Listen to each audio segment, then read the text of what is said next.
Praise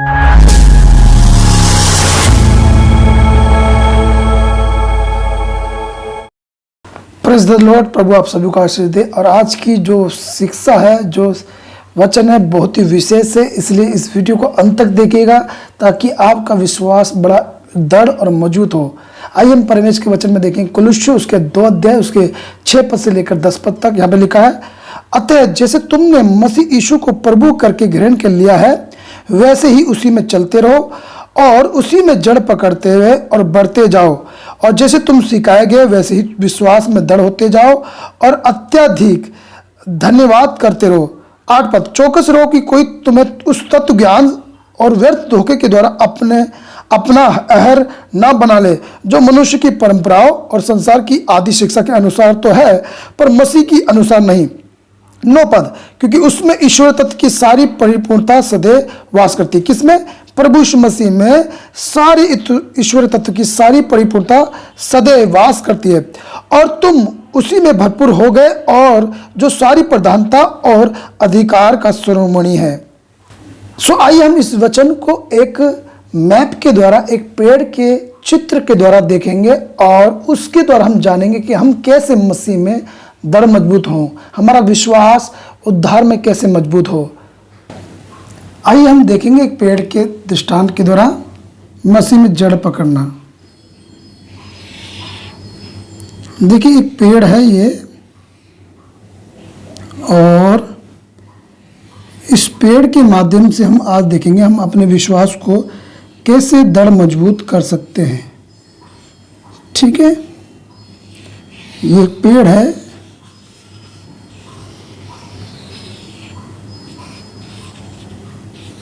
अच्छा सा। और हम देखेंगे जब पेड़ बोया गया, एक बीज था, उस बीज ने जड़ पकड़ी। किसमें? मिट्टी में। ठीक है, जब मिट्टी में जड़ पकड़ेगा, क्या लिखा है बाइबल में? जैसे तुमने मसीह यीशु को प्रभु करके ग्रहण कर लिया है। क्या करके? प्रभु यीशु को ग्रहण किया है। किसमें? हमें जो जड़ पकड़नी है, किस बात की जड़ पकड़नी है? कि मैंने यीशु मसीह को उद्धारकर्ता ग्रहण कर लिया है, प्रभु यीशु को ग्रहण कर लिया है, उसमें मुझे जड़ पकड़नी है, उस मिट्टी में जड़ को बढ़ना है। जिस तरह से ये पेड़ की जड़ बढ़ रही है, तो क्या होता है? जिस पेड़ की जड़ यानी कि जिस पेड़ की जड़ ज़्यादा नीचे जमीन पे होंगी, पकड़ करी होगी मिट्टी को, तो आंधी आएगी, तूफान आएगा, बाढ़ आएगी। ठीक है, तो उस पेड़ को जिसने जड़ पकड़ रखा है मिट्टी में, क्या कर पाएगी? उखाड़ नहीं पाएगी।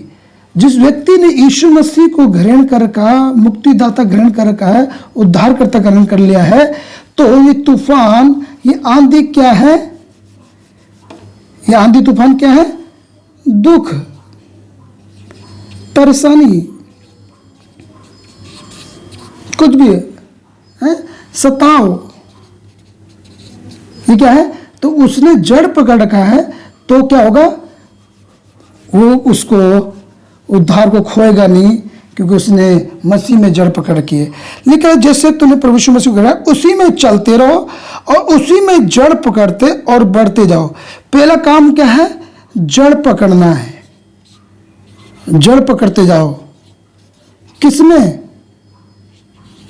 प्रभु यीशु मसीह में, उसी को ग्रहण किया है ना। ठीक है, दूसरी बात इसमें देखेंगे, बढ़ते जाओ।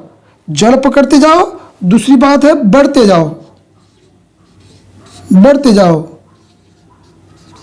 ठीक है, फिर तीसरी बात है, जैसे तुम सिखाए गए विश्वास में दृढ़ होते जाओ, अत्यधिक धन्यवाद करते रहो। ठीक है, हमें 3 बातों को देना है। जड़ में पकड़ते जाना है, बढ़ते जाना। किस में बढ़ते जाना है? इस तने में, ये जो तना है इसमें भी हमें बढ़ना है। अब जड़ पकड़ना क्या है?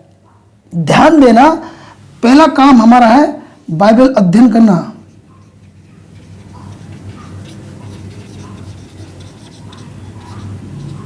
वचन की अच्छा ज्ञान रखना,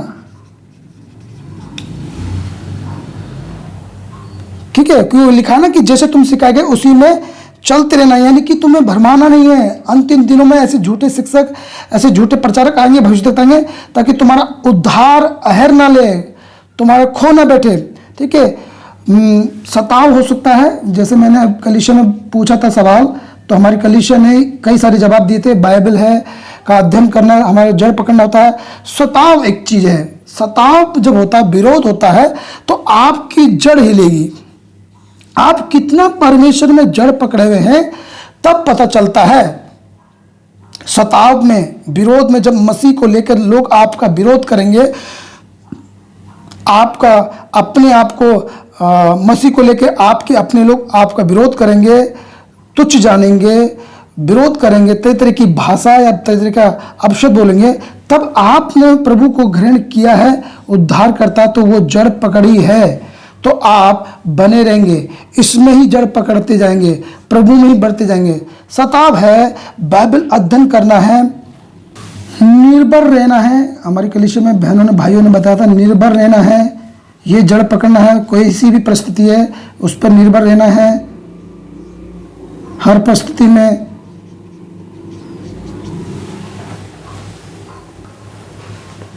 हर परिस्थिति में धन्यवादित रहना है। और क्या है, ध्यान से सुनना है, सुनना, मानना है। जब एक व्यक्ति यीशु मसीह को ग्रहण किया, उसकी शिक्षा को अच्छे से सुनना है, मानना है, उस पर चलना है, तो आप क्या कर रहे हैं, जड़ पकड़ रहे हैं। आपकी हृदय की भूमि में जो परमेश्वर के प्रति जो प्रेम है, परमेश्वर के प्रति जो विश्वास है, आपकी हृदय की भूमि में वो जड़ पकड़ेगा, मजबूत होगा, दृढ़ होगा। ये काम है, जड़ में होना है। अब देखेंगे हमें बढ़ते जाना है। आगे लिखा था कि उसी में जड़ पकड़ते जाओ, 7 पद में, और बढ़ते जाओ। अब बढ़ना किसमें, तने में।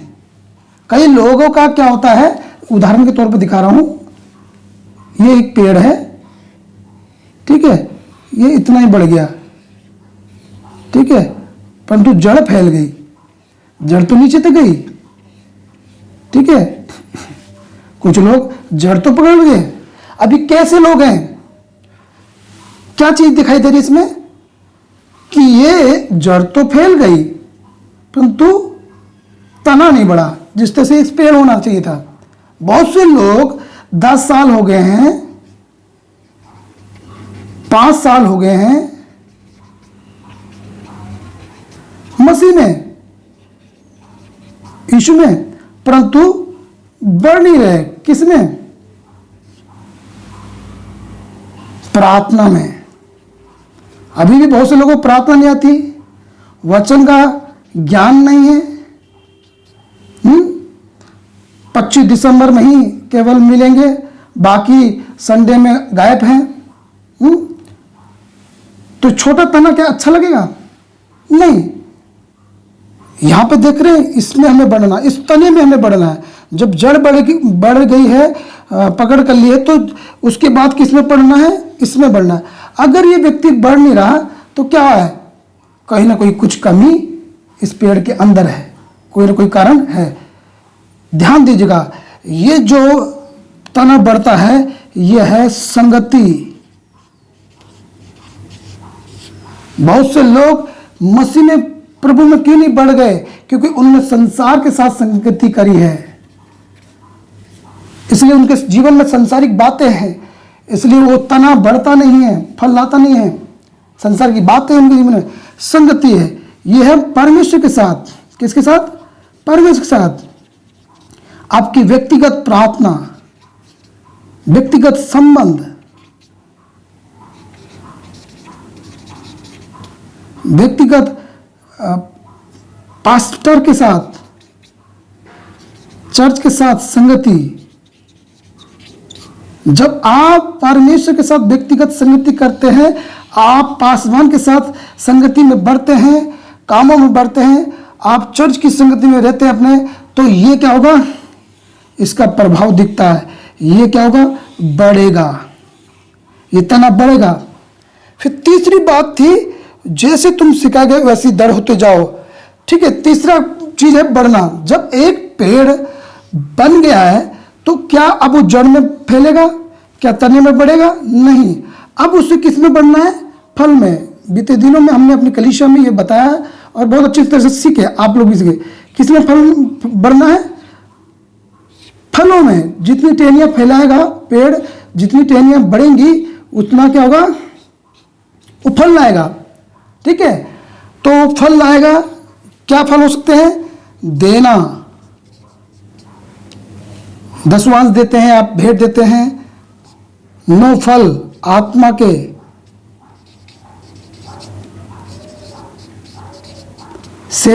सेवकाई चुना जाना, ठीक है, वरदान, कलीसिया के लिए इस्तेमाल होना, कलीसिया में जिम्मेदारी लेना,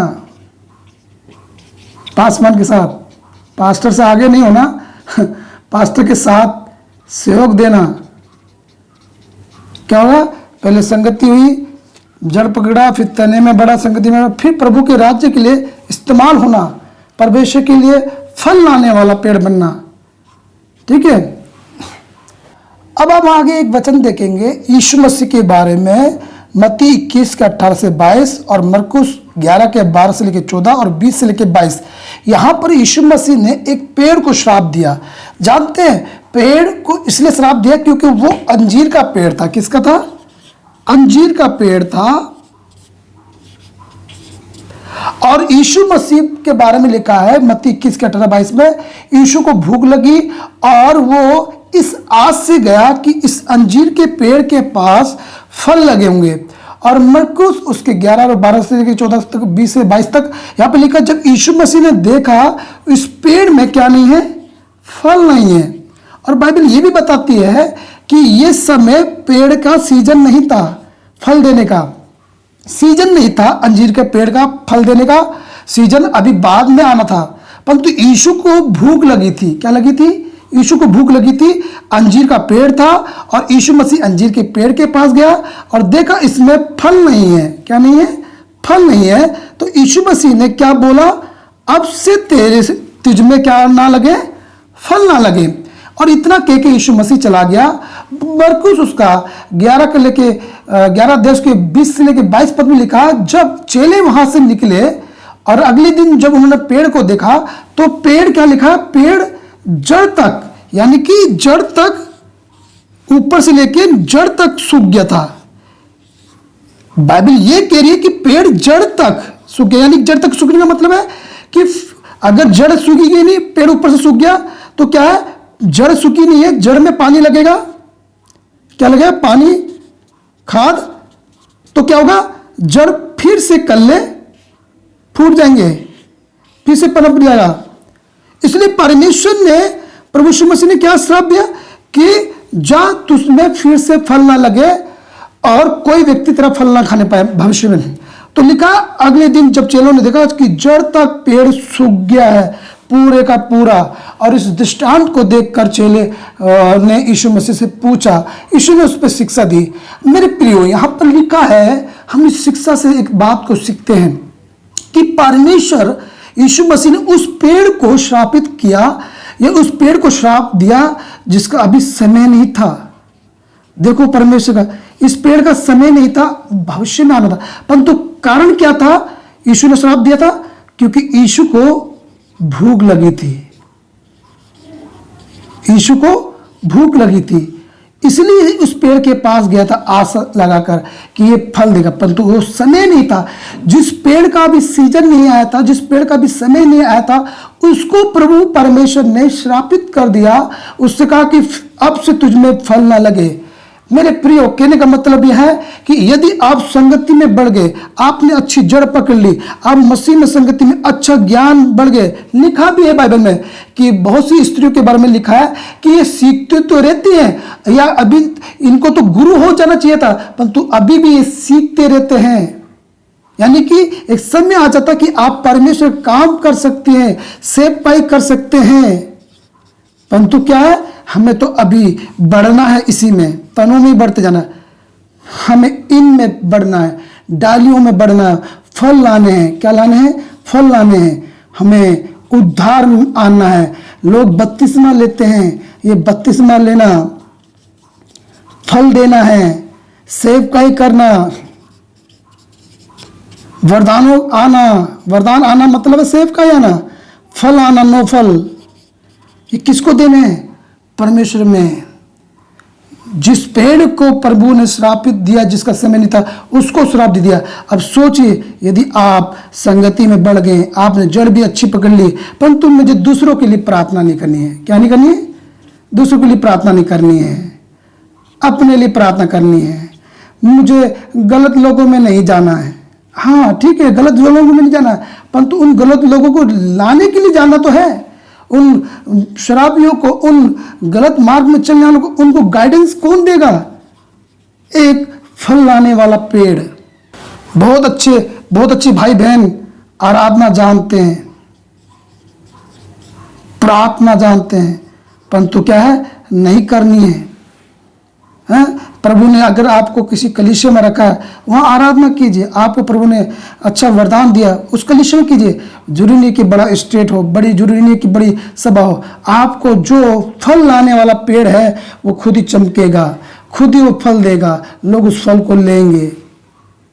अब हमें इस बात की ध्यान देनी है, यदि जड़ भी अच्छी पकड़ कर ली है एक पेड़ ने, क्योंकि मैं इसे विश्वास का पेड़ कहूँगा। क्या कहूँगा? विश्वास का पेड़। ठीक है, जड़ भी अच्छी पकड़ ली, तना भी अच्छे से बढ़ गया है, और अब टहनियां भी निकल गई हैं। ठीक है, और अच्छा ये फल देने वाला है पेड़, परंतु ये फल नहीं दे रहा है, इसमें फल नहीं आ रहे, परंतु ये फल देने का समय है, और परंतु फल नहीं देगा। ये वो व्यक्ति है जो परमेश्वर में अच्छा विश्वास कर लेता है। बाइबल कहती है कि समय के अनुसार तो तुम्हें गुरु हो जाना चाहिए था, परंतु तुम अभी भी आदि शिक्षा, शुरुआती शिक्षा सीख रहे हो। तो यानी कि हमें ये देखना है कि एक समय होता है विश्वास में दृढ़ मजबूत होने का, संगति में बढ़ने का, फिर फल लाने का समय है। ध्यान दीजिएगा, यीशु मसीह ने उस पेड़ को श्रापित किया था जिसका अभी समय नहीं था फल देने का, प्रभु ने उसे जड़ तक सुखा दिया। तो सोचिए, जो लोग परमेश्वर की सेवकाई के लिए तैयार हो जाते हैं, परमेश्वर के काम के लिए इस्तेमाल हो सकते हैं, परंतु वो सेवकाई नहीं करते, यानी कि सेवकाई नहीं करते। वरदान है, बुलाहट है, परंतु जिस तरह से उनको फल देना चाहिए, आत्मा बचानी चाहिए, परंतु उस तरह से वो काम नहीं करते हैं। तो सोचिए, ऐसा व्यक्ति जो पेड़ बन चुका है, प्रभु में फल देने का समय उसका आ चुका है, परंतु फिर भी वो फल नहीं दे रहा, तो उसके जीवन में क्या घटेगा? क्या उसके जीवन में हो सकता है? जब यीशु ने एक पेड़ को श्रापित कर दिया जिसका समय नहीं था, परंतु जो व्यक्ति समय आ गया है फल देने का, परंतु उस समय में फल नहीं दे रहा, तो उसके साथ परमेश्वर क्या करेगा? क्या उसका समय होगा न्याय के दिन में? इसलिए एक विश्वासी को फल देना है, यानी कि यदि वो सेवा में आराधना कर सकता है, आराधना करनी है, प्रचार का काम है, प्रचार कर सकता है, सहयोग देना है, सेवकाई में सहयोग देना है, ठीक है। तो जो जो चीज़ कलीसिया के लिए इस्तेमाल होने एक विश्वासी को, उसमें करना है, देना हो सकता है, ठीक है। तो ये सारी चीज़ें आती एक विश्वासी के जीवन में, एक सेवक के जीवन में, कि जब वो एक अच्छा पेड़ बन जाता है तो उसे फल देना है, और वो फल पते चल जाते हैं उसके आत्मिक जीवन से, उसके कामों से, उसके कार्यों से। हम एक और बात देखेंगे, कुलुस्सी 2:7 में यहाँ पर लिखा है कि और अत्यधिक धन्यवाद करते रहो, और अत्यंत धन्यवाद करते रहो। यानी कि मान लीजिए विश्वासी जीवन में थोड़ी सी किसी बात को लेके आपके मन में, आपके हृदय की भूमि में कोई किसी के लिए कोई कड़वाहट आ गई, या किसी के लिए क्रोध या नफरत या कोई भी बात आपके मन में ढा आ गई है, तो यहाँ पे बाइबल कह रही है कि तुम्हें उन बातों पर क्या करना? अत्यधिक धन्यवाद देना है। यानी कि आपने किसी के साथ भलाई करी, आपके साथ बुराई हुई, परंतु आपके भले कामों को नहीं समझा, या आपके मन की बातों को नहीं समझा, या आपके चरित्र को या आपके कैरेक्टर पर दोष लगाया, और ऐसी कई सारी बातें जो मन मुटाव लेके आती है, मन मुटाव लेके आती है, आपके मन में है। तो ऐसे में आप कैसे प्रभु की स्तुति कर सकते हैं, कैसे परमेश्वर में फल दे सकते हैं? तो वहां पर है हमें अत्यधिक धन्यवाद देना है। क्या देना है? अत्यधिक धन्यवाद। क्या देना है? अत्यधिक धन्यवाद। जब आप अत्यधिक धन्यवाद देंगे, जो भी व्यक्ति ने आपके जीवन में बातें हैं वो क्या हो जाएंगी? अत्यधिक धन्यवाद देने के कारण आपके अंदर जो कुड़कुड़ाहट होगी, बुड़बुड़ाना होगा, वो सब क्या होगा? मिट जाएगा, क्योंकि आप हर बातों में परमेश्वर का धन्यवाद, अत्यधिक धन्यवाद देंगे। आप अपनी बुराई में या आपके साथ कोई बुराई हो रही है उसमें भी आप धन्यवाद देंगे, तो क्या होगा? वो सब मिट जाएगा। अत्यधिक धन्यवाद देंगे ताकि आप एक फल ला सकेंगे प्रभु की महिमा का। अब एक सवाल आता है, एक क्वेश्चन आता है कि आप किस चीज में जड़ पकड़ रहे हैं? आपने यीशु मसीह को उद्धारकर्ता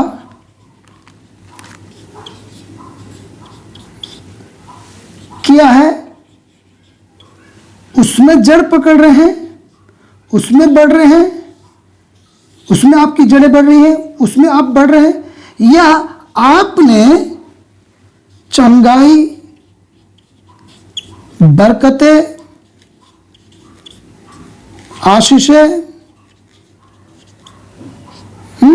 एक प्रकार से है कि आप लालच तो नहीं कर रहे हैं कि प्रभु से मिलेगा, विश्वास करो, प्रार्थना करो, इसमें जड़ पकड़ रहे हैं? नहीं, हमको जड़ इसमें पकड़नी है। यीशु मसीह मेरा उद्धार करता है, तुम उसके धर्मराज की खोज करो तो ये सब वस्तु तुम्हें मिलती चलेगी। ध्यान देना, जब आप ये जड़ पकड़ेंगे, फल यहां दिखेंगे, आपकी चंगाई। ध्यान है ना, लोगों के सामने दिखाई देंगे। आपने यीशु मसीह को उद्धार करता, पापों की क्षमा प्राप्त करी, आपने पापों की क्षमा प्राप्त करी, चंगाई यहां दिखाई देगी कोड़े खाने से। आपने यीशु मसीह को उद्धार करता करके बड़े हैं तो आप बरकतों में यहां बढ़ेंगे। चाहे वो बरकतें धन की है, घर की है, बच्चे की है, ठीक है, परंतु आपको जो जड़ में काम करना है कि मेरा उद्धारकर्ता यीशु मसीह है, कोई और परमेश्वर नहीं है मेरा। मैं मरूं या जीऊं, यीशु में ही हूं, मेरा कोई और परमेश्वर नहीं है। जब आप जड़ में अच्छे से काम करेंगे, ध्यान देंगे, आप बढ़ेंगे और चंगाई, छुटकारा, धन, बरकत, बरकतें, आशीषें सब आपको कहां दिखाई देंगी? इन पेड़ों में, फलों में। लोग आपको देखेंगे, ये तो लिखा है ना, डालियों में आके चिड़िया बसेरा करेंगी हैं? लोग आएंगे, पूछेंगे प्रभु यीशु मसीह में आके आपको तो बहुत बढ़ गए, वो भी आकर आपके द्वारा आशीष पाएंगे, अन्य जाति के लोग। इसलिए हमें विशेष किसमें बढ़ रहे हैं, एक सवाल है आज। इस वीडियो को आप ज़्यादा से ज़्यादा शेयर कीजिएगा आपकी कलीसिया में। अगर आप पासवान देख रहे हैं तो आप अपने कलीसिया में लोगों को दीजिएगा, ताकि आप जानने पाए कि सच में आपके विश्वासी लोगों ने उद्धार में बढ़ रहे हैं या और ही फालतू की चीज़ों में। देखिए, चंगाई, छुटकारा, बरकतें, आशीष, ये एक चीज़ है, परंतु इसी पे फोकस कर दिया एक विश्वासी ने, एक पासवान ने, तो वो इस चीज़ में आ गया, लालच में आ गया। इसमें जड़ नहीं पकड़नी है, क्योंकि लिखा है लोभी जन को जब कुछ प्राप्त नहीं होता तो वो प्रभु को छोड़ देता है, त्याग देता है। इसलिए इसमें, परंतु प्रभु में बढ़ना है। जब प्रभु में बढ़ेंगे, ऑटोमेटिक आशीषें, बरकतें आपको फलों में, पेड़ों में दिखाई देगी, पत्तों में दिखाई देगी, वहां पर दिखाई देगी। पॉइंट है, फर्स्ट काम आपको जड़ पकड़ना है प्रभु यीशु मसीह में। सेकंड काम जो ये चंगाई का है, ये आएगा फलों में, तने के ऊपर, यानी कि डालियों में आएगा। ठीक है, ये डालियों में आएगा, ये बरकतें, आशीष। तो ये सेकंड काम जो होना है यहाँ पे होना है। लोग फर्स्ट में आप करना स्टार्ट कर देते हैं। इसलिए आप अपनी कलीसिया में हैं, बांटिए इस विश्वास। अब देखिए, ये क्या है? एक पेड़ है, इसे मैं बता दूंगा, विश्वास का पेड़ या विश्वासी जीवन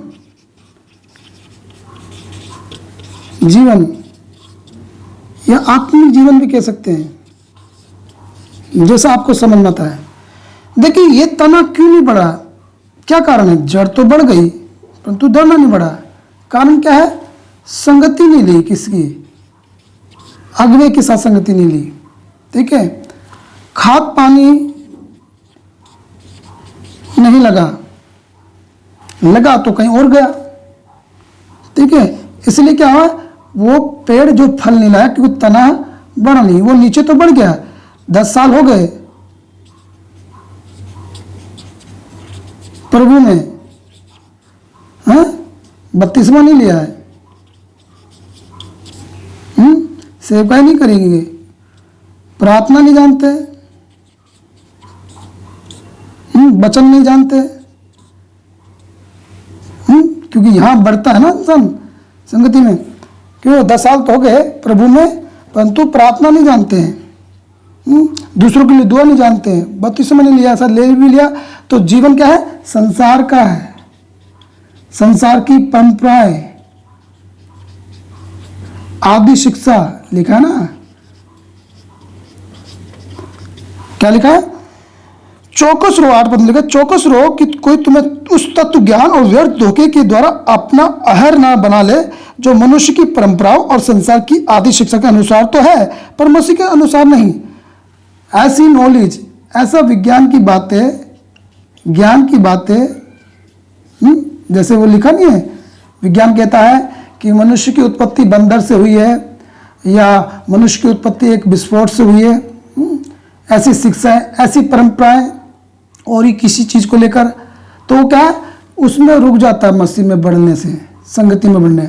विश्वास तो कर लेता अच्छा सा, ठीक है, जान जाता है प्रभु को कि यीशु मसीह सच्चा परमेश्वर, जान जीवित, परंतु प्रभु की संगति में नहीं बढ़ पाता और फल नहीं ला पाता है।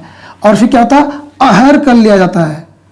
फिर बाद में 10 साल चलने के बाद, 20 साल चलने के बाद, 5 साल चलने के बाद विश्वास में लोग फिर बाद में क्या कहते हैं? अब हम प्रभु को छोड़ दिए हैं। बैकस्लाइड हो जाता है। क्या हो जाता है? बैकस्लाइड, पीछे हट जाता है, क्योंकि उसको आहर लिया गया। किस तरह की? आदि शिक्षाओं के द्वारा, परंपराओं शिक्षा, ज्ञान विद्या, न्यूज के द्वारा। आज की डेट में आप देख लीजिए, न्यूज चैनल के द्वारा, न्यूज चैनल के द्वारा क्या क्या भ्रांति फैलाई जा रही है। यीशु मसीह के विरुद्ध में तरह तरह की बातें, चमत्कार के विरुद्ध में कई तरह की बातें, धर्म परिवर्तन की बातें, और ये इतना, जिससे क्या होता है, इंसान का मन खटास हो जाता है। जब कोई आरोप लगाते हैं, कोई बातें, टिप्पणी बोलते हैं धर्म को लेकर, तुमने धर्म बदल दिया या ये पैसा मिल गया, ये तरह की, तो लोग उस सच्चाई को नहीं जानते। फिर लोग क्या होते हैं? बैकस्लाइड हो जाते हैं। यह मसीह परिवार से, घर से, लोगों से दबाव आता है, प्रेशर आता है, फिर व्यक्ति बैकस्लाइड होता है, फल नहीं ला पाता, छोड़ देता है प्रभु यीशु मसीह को। क्या कारण था? संगति नहीं लिया ढंग से। किसकी? व्यक्तिगत संगति नहीं किया, ढंग से बाइबल का अध्ययन नहीं किया, बाइबल का अध्ययन नहीं किया, बाइबल को ढंग से जाना नहीं, सताव में तैयार नहीं हुआ, सताव के लिए तैयार नहीं हुआ। ध्यान दीजिए, एक मसीह में जब विश्वास करता है तो आपका विरोध होगा, इस बात के लिए ध्यान दीजिएगा। तो सताव के लिए तैयार रहिएगा। सताव आपको खड़ा करता है किसमें? उस फल लाने वाला पेड़ के समान। अब देखिए, एक और बात हम देखेंगे पेड़ के विषय में। देखिए, ये पेड़ है जंगली बीज का पेड़, जंगली बीज का पेड़, जंगली झाड़ियाँ, ये है अच्छा बीज का पेड़। ठीक है, अब देखेंगे इस पेड़ और इस पेड़ में क्या फर्क है। जंगली बीज जिस भूमि पे होता है वो भूमि क्या हो जाती है? बंजर। क्या हो जाती है? बंजर। और इस बीज को लगाने के लिए पानी और खाद की जरूरत नहीं पड़ती। ठीक है, इस पेड़ को बढ़ाने के लिए, जंगली बीज को या जंगली झाड़ी को बढ़ाने के लिए पानी या खाद की जरूरत नहीं होती। ये कहीं भी बो जाता है बिना नमी के, किसी भी, और जिस जगह पे ये बोता है भूमि को बंजर कर देता है। परंतु अच्छे पेड़ के बीज को, अच्छे बीज को क्या करना पड़ता है? पानी देना पड़ता है, खाद देना पड़ता है और गुड़ाई करनी पड़ती है। क्या करनी पड़ती है? गुड़ाई, यानी कि आसपास के इसको खोदा जाता है। पहले भूमि को खोदा जाएगा, जो जहाँ पे ये पौधा बोया जाएगा, ये बीज बोया जाएगा, वहाँ पे पहले भूमि को खोदा जाएगा, साफ किया जाएगा और फिर उसको खोद कर भूमि में बोया जाएगा नमी में। ठीक है, जब ये पौधा बढ़ेगा तो उसके आसपास की जो घास होगी गुड़ाई की जाएगी और खाद दिया जाएगा, पानी दिया जाएगा, ताकि ये क्या हो? जल्दी से जल्दी फले और बढ़े। और यदि अगर ये फल बढ़ नहीं रहा, यानी कि तने में नहीं बढ़ रहा है, तो कारण क्या हो सकता है? हमें जांचना है। क्योंकि अगर ये जंगली बीज इसे पानी की जरूरत नहीं है, खाद की जरूरत नहीं है, ये कहीं भी बोया जाता और जमीन को क्या करता, बंजर करता। अगर ये जंगली बीज इस पेड़ के साथ आ जाए, अच्छे पेड़ के साथ उग जाए, तो क्या करेगा, जो पानी है कौन ले लेगा, ये जंगली बीज, जो खाद है कौन ले लेगा, ये जंगली बीज। तो ऐसे में क्या होती है, गुड़ाई। गुड़ाई का मतलब है इस बीज को उखाड़ के फेंका जाए या इस बीज के लिए कुछ किया जाए। ठीक है, बाइबल में तो साफ लिखा है कि जंगली बीज बोया गया और वो क्या नाम, यीशु मसीह ने उसके बारे में बताया कि यीशु मसीह ने बोला कि रहने दे, कहीं ऐसा ना हो कि गेहूं भी उखड़ जाए। वो है अन्य जाति और अविश्वासी, अन्य जाति अविश्वासी या विश्वासी, ठीक है, उनको है। परंतु हमें देखना हमारे हृदय की भूमि में, ये जो ये हृदय की भूमि में एक अच्छा बीज है, यानी कि परमेश्वर का वचन, और जंगली बीज है, ये है चिंताएं,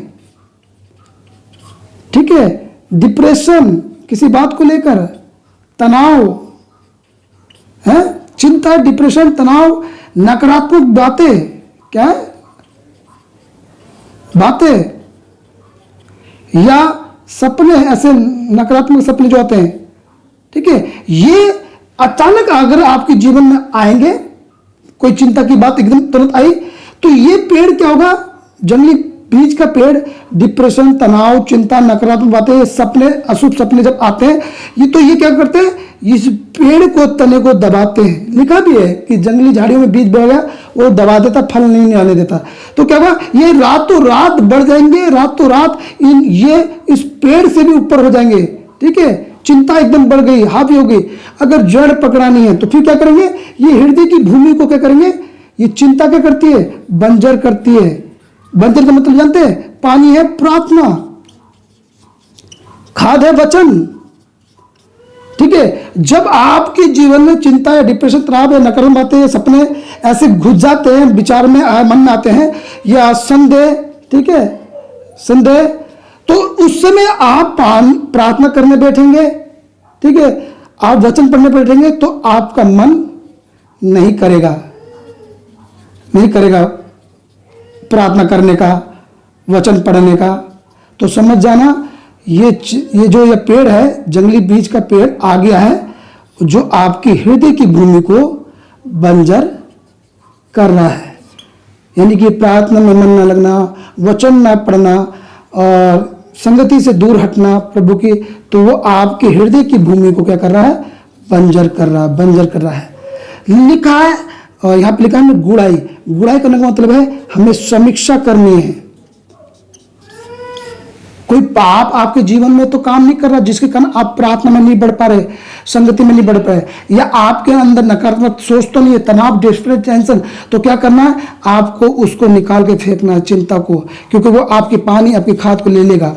इसलिए गुड़ाई करने के लिए क्या करना है, हमें काउंसलिंग की जरूरत होती है। क्या होती है, काउंसलिंग की जरूरत होती है। वो है, हो सकता है अगुवे के द्वारा या प्रॉफिट के द्वारा, भविष्यवाणी के द्वारा। ध्यान देना, भविष्यवाणी बहुत इंपॉर्टेंट है। अगुवे के द्वारा काउंसलिंग, आपको मार्गदर्शन करना, पवित्र आत्मा के द्वारा मार्गदर्शन करना, या फिर प्रभु के दास या भविष्यद्वक्ता के द्वारा जब कोई भविष्यवाणी होती है या आपके बारे में बताया जाता है, तो वो क्या करेगा, जंगली बीज को फेंकेगा। इसलिए इस बात का ध्यान रखना कि अगर ये जंगली बीज आपके जीवन में आ गया है, तो उसे आपको खुद उखाड़ के फेंकना है, उससे खुद ही आपको काम करना, ताकि आपकी प्रार्थना, दुआ रोके ना। ठीक है, और इसी तरह से आप उस जंगली बीज को निकाल के बाहर करें और एक अच्छा पेड़, यानी कि एक अच्छा विश्वासी जीवन, एक अच्छा विश्वास का जीवन में बढ़ते हुए, एक आत्मिक जीवन में बढ़ते हुए आगे बढ़े और फल लाएं खुदा के राज्य के लिए। सो प्रभु आप सबको आशीष दे। इस वीडियो के द्वारा, इस वचन के द्वारा आप आशीष पाएं और दूसरों को इस वीडियो को शेयर करें। जय मसीह की।